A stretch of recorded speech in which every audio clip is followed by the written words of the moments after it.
ইরানের সর্বোচ্চ ধর্মীয় নেতা মোস্তফা খামেনি জাতির উদ্দেশ্যে দেওয়া প্রথম ভাষণে হরমুজ প্রণালী বন্ধের ঘোষণা দেওয়ায় বিশ্ববাজারে তেলের দাম $100 ছাড়িয়েছে। এদিকে যুক্তরাষ্ট্রের সবচেয়ে বড় রণতরী ইউএস জেরাল্ড ফোর্ডে আগুন লেগেছে, ধ্বংস হয়েছে মার্কিন সামরিক বিমান। অন্যদিকে ইরাকে ফরাসি সেনা এবং তেলের ট্যাঙ্কারে হামলায় ভারতীয় নাবিক নিহতের ঘটনায় ছড়িয়েছে উত্তেজনা। বিস্তারিত জানাচ্ছেন আসিফুর রহমান সাগর। ইরানের নবনির্বাচিত সর্বোচ্চ ধর্মীয় নেতা মোস্তফা খামেনি জাতির উদ্দেশ্যে দেওয়া প্রথম ভাষণে স্পষ্ট জানিয়ে দিয়েছেন, অবরুদ্ধ থাকবে বিশ্বের সবচেয়ে গুরুত্বপূর্ণ জ্বালানি রুট হরমুজ প্রণালী। মার্কিন ঘাঁটিগুলো গুঁড়িয়ে দেওয়ার হুমকির পাশাপাশি জাতীয় ঐক্যেরও ডাক দেন তিনি। খামেনির এই এক ঘোষণাতেই টালমাটাল বিশ্ববাজার। ব্যারেল প্রতি তেলের দাম $100 ছাড়িয়ে যাওয়ায় চাপে পড়েছে পশ্চিমারা।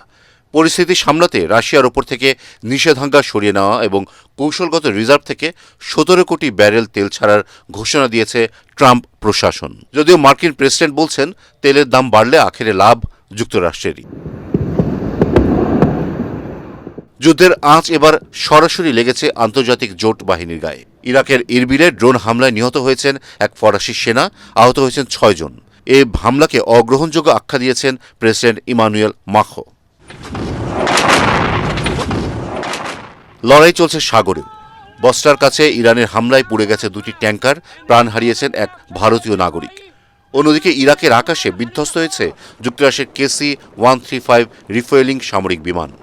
যদিও পেন্টাগনের দাবি এটি কোনো হামলা নয়, বরং যান্ত্রিক দুর্ঘটনা। মার্কিন যুক্তরাষ্ট্রের সবচেয়ে বড় যুদ্ধ বিমানবাহী রণতরী ইউএস জেরাল্ড ফোর্ডেও আগুন লেগেছে। এই ঘটনায় 2 মার্কিন নাবিক আহত হয়। এখানেও কর্তৃপক্ষের দাবি এটা ইরানের হামলায় নয়, ভিন্ন কারণে আগুনের সূত্রপাত। এদিকে হিজবুল্লাহ লাগাতার রকেট হামলার জবাবে এবার সরাসরি লেবানন দখলের হুমকি দিয়েছেন ইসরায়েলি প্রতিরক্ষামন্ত্রী। এ ঘোষণার পর গাজা ও ইরানের পাশাপাশি এখন নতুন ফ্রন্ট খোলার অপেক্ষায় বৈরুত।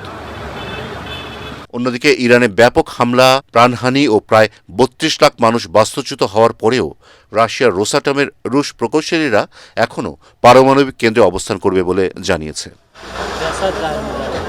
আসিফুর রহমান সাগর, ATN বাংলা।